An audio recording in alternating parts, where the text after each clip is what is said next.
Hi guys! Andito pala ako sa Wolves Ground at dito po ako nagre-workout. Tara po, samahan nyo ako gawin ang shoulder workout ko at saka yung aking ab workout. Ito na nga po, nakapasok na po sa kanilang gym. So guys, after namin mag-jogging, so magre-workout naman po ako.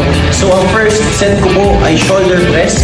So tara guys, samahan nyo ako. At kung makikita nyo yung kanilang gym, ang gaganda ng kanilang mga equipment dahil ang gamit nila ay ensayo. Ito pala guys, nire-ready ko na yung gagamitin ko para sa seated barbell press. Simulan natin sa warm-up na 50 repetition. Huwag natin kalimutan mag-warm up dahil sa workout, isa ito sa pinakamahalaga. So tayo weight na first set natin na 25 pounds each. At naglagay na po ako ng tig 25 pounds na plate. First set pala natin dito ay 17 repetition. Guys, 4 sets pala tayo dito. 17 repetition, 12 repetition, 10 repetition, and 10 repetition. So first set natin is 17 repetition guys. Then next natin is 12 repetition. Dagdag ulit tayo ng 25 pounds sa plate. So guys, and next naman po natin is seated dumbbell press. Tara guys.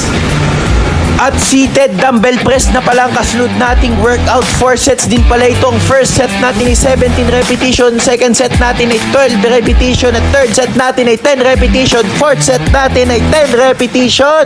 At ito na nga po yung pinakamahirap, last rep, no pain, no gain. At ang kasunod na natin ay side lateral. 4 sets din pala tayo dito. Ang first set natin ay 30 repetition, second ay 22 repetition, third set ay 17 repetition, at fourth set ay 12 repetition. Rear delt dumbbell na pala ang kasunod natin. 4 sets din pala ito guys. So makikita nyo naman dito kung ilang repetition ang ginagawa natin. Tapos ang next na natin ay front raises ay 4 sets din pala tayo dito guys. Ang first set natin ay 50 repetition, 25 pounds. Ang second repetition natin ay 40 repetition, 35 pounds. At third repetition natin ay 30 reps, 45 pounds. At fourth set natin ay 20 repetition, 50 pounds. At ang kasunod natin ay ab workout. 200 sit-ups palang ginagawa natin dito na merong 25 pounds na plate sa ating dibdib. Tapos ang kasunod natin ay side abs na 100 repetition left and right. So ito naman, dito naman tayo sa right, 100 repetition. Tapos hanging leg raise, 100 repetition din palang ginagawa natin dito guys. At ito pala guys ang last program natin. Tapos ang kasunod natin ay magka-cardio tayo ng 15 to 20 minutes. Kung makikita nyo, walking lang muna ako sa una. Tapos kasunod dito bigla na ako tatakbo. Tapos walking ulit. Tapos takbo ulit. Huwag nyo kakalimutan mag-exercise everyday dahil ito ang isa sa pinakamagandang investment para sa sarili natin. Nag-workout po pala ako ay 1 hour and 30 minutes pero ang pinakasagad nito ay 2 hours. So yung 30 minutes na natitira ay extra work na para sa akin. Ini-improve ko yung mga bagay na kulang sa katawan ko. Tapos ang kasunod natin magpo-posing na tayo. Ayan, kitang-kita nyo naman, nagpo-posing tayo. Maraming salamat pala sa pumuso at nag-share ng video ito at sa lahat na naka-follow sa page natin ng Luther Moto. Mahal na mahal ko kayong lahat guys.